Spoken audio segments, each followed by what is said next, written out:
ರೈಲ್ವೆಗೆ ಜಾಗ ಕೊಡೋರು ನಾವು, 50% ಹಣ ಕೊಡೋರು ನಾವು, ತಗೊಳ್ಳೋರು ನೀವು. ಒಂದು ಮೂಟೆ ಯೂರಿಯಾಕ್ಕೆ 60,600 ರೂಪಾಯಿನ ಸಬ್ಸಿಡಿ ಕೊಡುತ್ತೆ. ಅದು ಲೆಕ್ಕಾಚಾರ ಕೂತ್ಕೊಳ್ಳಿ. ಆಯ್ತು ಕೂತ್ಕೊಳ್ಳಿ. ನೀವು ಮಾತಾಡ್ತದ, ನೀವು ಯಾರಿಗೆ ಮಾತಾಡ್ತೀವಿ? ಟನ್ ಮೇಲೆ 2-3 ಸಾವಿರ ರೂಪಾಯಿ ವಿಪ್ಲವ ಆಗ್ಲಿ. ಈಗ ವಿಪ್ಲವ ಆದ ನಂತರ ನೀವು ಬಜೆಟ್ ಅಲ್ಲಿ ಮಾತಾಡಿ ಸರ್. 4,50,000 ಕೋಟಿ, 4.5 lakh crores ಐಟಿ ಎಕ್ಸ್ಪೋರ್ಟ್. ನೀವು ಪ್ರತಿ ನೋಡಿ ₹1 ಬರೋದಿಲ್ಲ. ಮಂತ್ರಿಗಳು ಮುಖ್ಯಮಂತ್ರಿ ಉತ್ತರ ಕೊಡ್ತಾರೆ, ನೀವು ಯಾಕೆ ಚರ್ಚೆ ಮಾಡ್ತೀರಿ? ಮುಖ್ಯಮಂತ್ರಿ ನೀವು ರಿಯಾಕ್ಷನ್ ಮತ್ತೆ ಅವ್ರ ಯಾಕೆ ಹೇಳ್ರಿ ಓಲಿ ಹೇಳಿಯಪ್ಪ, ಆಮೇಲೆ ಮಾತಾಡಿ. 4.5 lakh ಹೋಗ್ತಾ ಇದೆ. Not a single rupees coming to us ಹೇಳಿದ್ರು. ಮುಖ್ಯಮಂತ್ರಿ ಅದನ್ನೆಲ್ಲ ಹೇಳಿದ್ದಾರೆ. ಮಾನ್ಯ ಅಧ್ಯಕ್ಷರೇ, national highway Bengaluru metro highway ಅಲ್ಲ. ಆಮೇಲೆ ಮಾನ್ಯ ಅಧ್ಯಕ್ಷರೇ, ನಾನು ಈ ತರ ಮಧ್ಯೆ ಗಲಾಟೆ ಮಾಡಿದ್ರೆ ಹೆಂಗೆ? ನೀವು ದಯಮಾಡಿ ನಮ್ಮ ಸಹಾಯಕ್ಕೆ ಬರಬೇಕು. ಆ ಕಡೆ ಈಗ ಎಲ್ಲ ಕೂಡ ಚರ್ಚೆ ಅಲ್ಲಿ ನಿಲ್ಲಿಸುವಾಗ ಇಲ್ಲಿಂದ ಪ್ರಾರಂಭ ಮಾಡ್ತಾರೆ, ಇಲ್ಲಿ ಅಲ್ಲಿಂದ ಪ್ರಾರಂಭ ಮಾಡ್ತಾರೆ. ಅವರೊಬ್ಬರನ್ನೇ ಕಂಟ್ರೋಲ್ ಮಾಡಿ ಅಂತಲ್ಲ,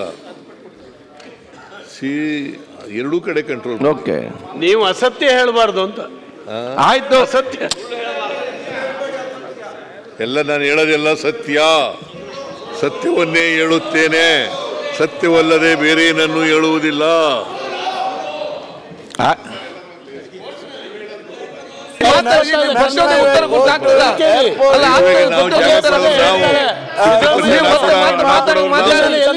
ರೈಲ್ವೆಗೆ ಜಾಗ ಕೊಡೋರು ನಾವು, 50% ಹಣ ಕೊಡೋರು ನಾವು, ತಗೊಳ್ಳೋರು ನೀವು. ಒಂದು ಮೂಟೆ ಯೂರಿಯಾಕ್ಕೆ 60,600 ರೂಪಾಯಿನ ಸಬ್ಸಿಡಿ ಕೊಡುತ್ತೆ. ಅದು ಲೆಕ್ಕಾಚಾರ ಕೂತ್ಕೊಳ್ಳಿ. ಆಯ್ತು ಕೂತ್ಕೊಳ್ಳಿ. ನೀವು ಮಾತಾಡ್ತದ, ನೀವು ಯಾರಿಗೆ ಮಾತಾಡ್ತೀವಿ? ಟನ್ ಮೇಲೆ 2-3 ಸಾವಿರ ರೂಪಾಯಿ ವಿಪ್ಲವ ಆಗ್ಲಿ. ಈಗ ವಿಪ್ಲವ ಆದ ನಂತರ ನೀವು ಬಜೆಟ್ ಅಲ್ಲಿ ಮಾತಾಡಿ ಸರ್. 4,50,000 ಕೋಟಿ, 4.5 lakh crores ಐಟಿ ಎಕ್ಸ್ಪೋರ್ಟ್. ನೀವು ಪ್ರತಿ ನೋಡಿ ₹1 ಬರೋದಿಲ್ಲ. ಮಂತ್ರಿಗಳು ಮುಖ್ಯಮಂತ್ರಿ ಉತ್ತರ ಕೊಡ್ತಾರೆ, ನೀವು ಯಾಕೆ ಚರ್ಚೆ ಮಾಡ್ತೀರಿ? ಮುಖ್ಯಮಂತ್ರಿ ನೀವು ರಿಯಾಕ್ಷನ್ ಮತ್ತೆ ಅವ್ರ ಹೇಳ್ರಿ ಓಲಿ ಹೇಳಿಯಪ್ಪ, ಆಮೇಲೆ ಮಾತಾಡಿ.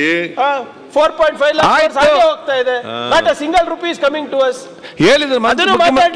ಮುಖ್ಯಮಂತ್ರಿ ಅದನ್ನೆಲ್ಲ ಹೇಳಿದ್ದಾರೆ. ಮಾನ್ಯ ಅಧ್ಯಕ್ಷರೇ, national highway Bengaluru metro highway ಅಲ್ಲ. ಆಮೇಲೆ ಮಾನ್ಯ ಅಧ್ಯಕ್ಷರೇ, ನಾನು ಈ ತರ ಮಧ್ಯೆ ಗಲಾಟೆ ಮಾಡಿದ್ರೆ ಹೆಂಗೆ? ನೀವು ದಯಮಾಡಿ ನಮ್ಮ ಸಹಾಯಕ್ಕೆ ಬರಬೇಕು. ಆ ಕಡೆ ಈಗ ಎಲ್ಲ ಕೂಡ ಚರ್ಚೆ ಅಲ್ಲಿ ನಿಲ್ಲಿಸುವಾಗ ಇಲ್ಲಿಂದ ಪ್ರಾರಂಭ ಮಾಡ್ತಾರೆ, ಇಲ್ಲಿ ಅಲ್ಲಿಂದ ಪ್ರಾರಂಭ ಮಾಡ್ತಾರೆ. ಅವರೊಬ್ಬರನ್ನೇ ಕಂಟ್ರೋಲ್ ಮಾಡಿ ಅಂತಲ್ಲ, ಎರಡೂ ಕಡೆ ಕಂಟ್ರೋಲ್. ಓಕೆ, ನೀವು ಅಸತ್ಯ ಹೇಳಬಾರ್ದು ಅಂತ. ಆಯ್ತು, ಸತ್ಯ ಎಲ್ಲ ನಾನು ಹೇಳೋದೆಲ್ಲ ಸತ್ಯ, ಸತ್ಯವನ್ನೇ ಹೇಳುತ್ತೇನೆ, ಸತ್ಯವಲ್ಲದೆ ಬೇರೆ ಏನನ್ನು ಹೇಳುವುದಿಲ್ಲ.